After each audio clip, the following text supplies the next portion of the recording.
So today we are working on simple interest and tax.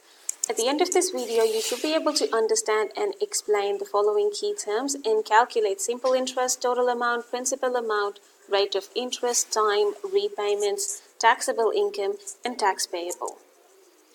Now, to begin with, what is interest?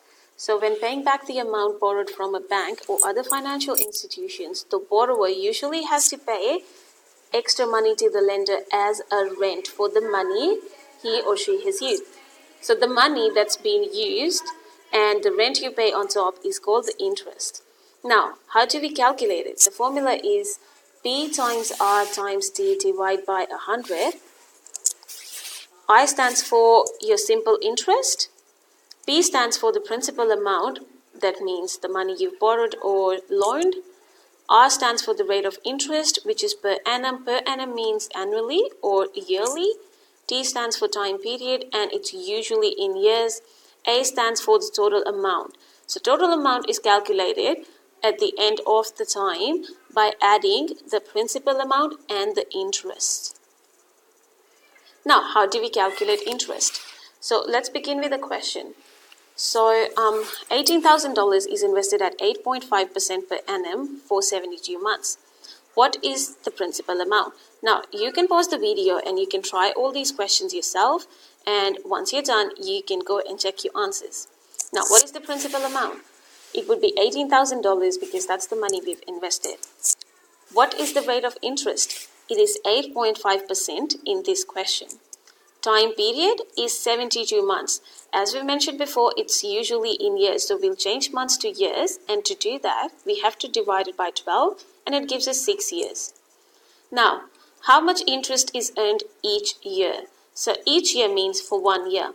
Now, we use the formula P times R times T over 100, and we substitute the values in. Substitute P equals 18,000, R equals 8.5, T equals 1, and solve, and it gives us $1,530. How much interest do we earn in 2 years?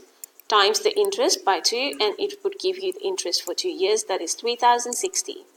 Now, for 72 months, which is 6 years, the interest will be 6 times 1,530, it will be 9,180. Now, total amount after 6 years will be principal plus the interest we've earned. So principal was 18,000 and the interest I've earned is $9,180. So altogether, the total amount should be $27,180. Now you can pause the video and go over the question again if you want. If you're done for practice questions, you can do questions 1 to 4 of worksheet 1J of your textbook. Next thing, repayment. So whenever you borrow money or you loan money, you have to pay some interest, and then you use the interest and the principal amount to calculate the total amount. Now, when you return that total amount back, you usually use installments, and those monthly installments or like fortnightly installments are considered repayments. Now, for instance, if you owe the bank $33,320 and required to pay it off as monthly installments in 5 years, then your monthly repayment can be calculated by step 1. Calculate how many installments are you required to pay. In this case, I have 5 years, that is 60 months. Therefore, the loan has to be paid off in 60 installments and on monthly basis. Step 2, calculate value of each repayment. So how do we calculate that? We take the total amount and divide it by the number of installments. So the total amount was $33,320 and the installments was 60. So when we divide it, we get 553.333. 3 is a recurring number. Now at the end, we round it up to 2 decimal places because that's what we do with money. We round it up to the nearest cent. Now, you can pause the video and go over this question again if you want, or you can move on and try some questions. To practice, you can do questions 5 and 10 from worksheet 1J. Now, calculating principal amount, rate of interest, and time. We use the same formula as we used before, which was I equals P times R times T over 100. All we do is just transpose it a little and it gives us 3 different formulas. Now, example, how do we calculate P? So this is an example question.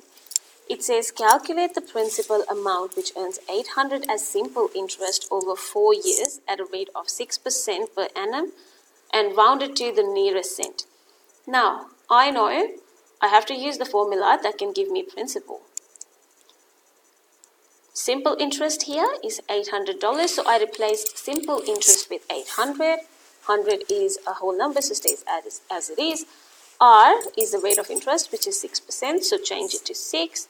And time is 4 years, so it changed time, or T, to 4. Once you calculate this is the answer you get. And then again, we're going to round it up to the nearest cent, that is 2 decimal places. Now, we have a similar example for calculating time.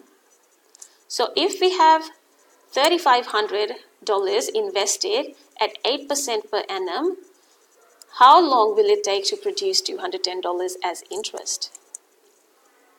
Now we use the formula for time.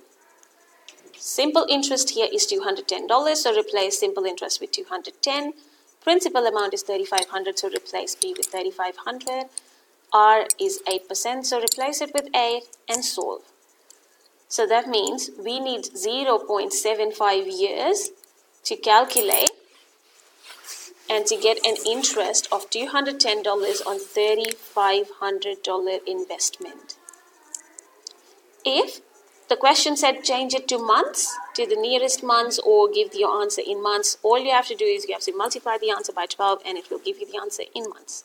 You can pause the video and go through these questions, or you can do some practice questions from 1J. So this covers everything else that's remaining on 1J. Now, let's move on to tax. So on 30th June, like end of financial year, employers give their employees a payment summary. A payment summary actually includes details of the amount of tax your employer has paid to the ATO on your behalf. ATO is Australian Taxation Office that administers and manages taxes. Now, taxation is paid to government once a person's taxable income passes a set amount. So, technically, it's a progressive system. So, the more you earn, the higher your taxable income, more tax you pay. Now, your taxable income is your gross income. Take away your deductions. Now, deductions are the things like you spend on that you can actually deduct from your gross income. So it's usually work-related expenses, donations, and something similar. So it's usually mentioned what deductions are, and all you have to do is you have to take it away from the gross income to calculate the taxable income. Now, let's do a question. Now, this question says, during 2017 and 2018 financial year,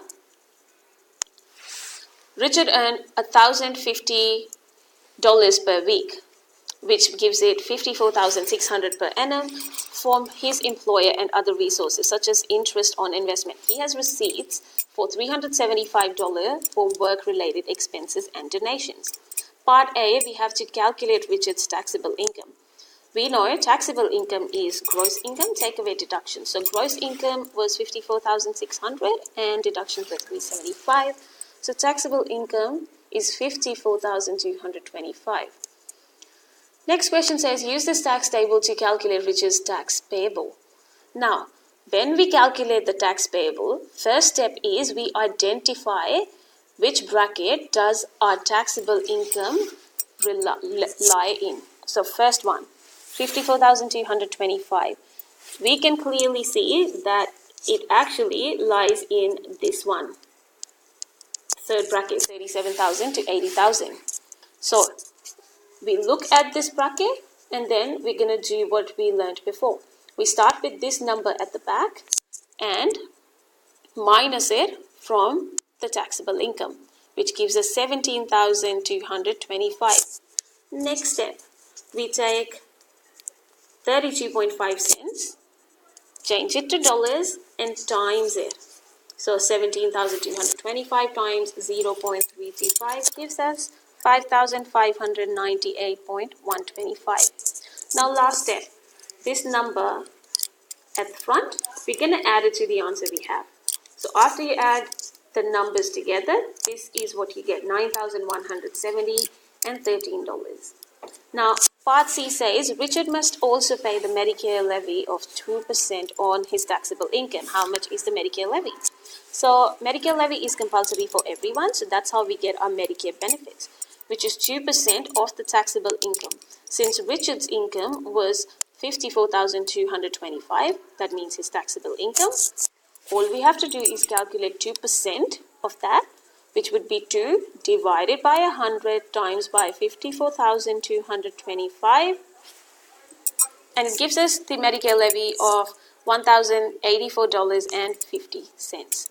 Now you can pause the video if you want.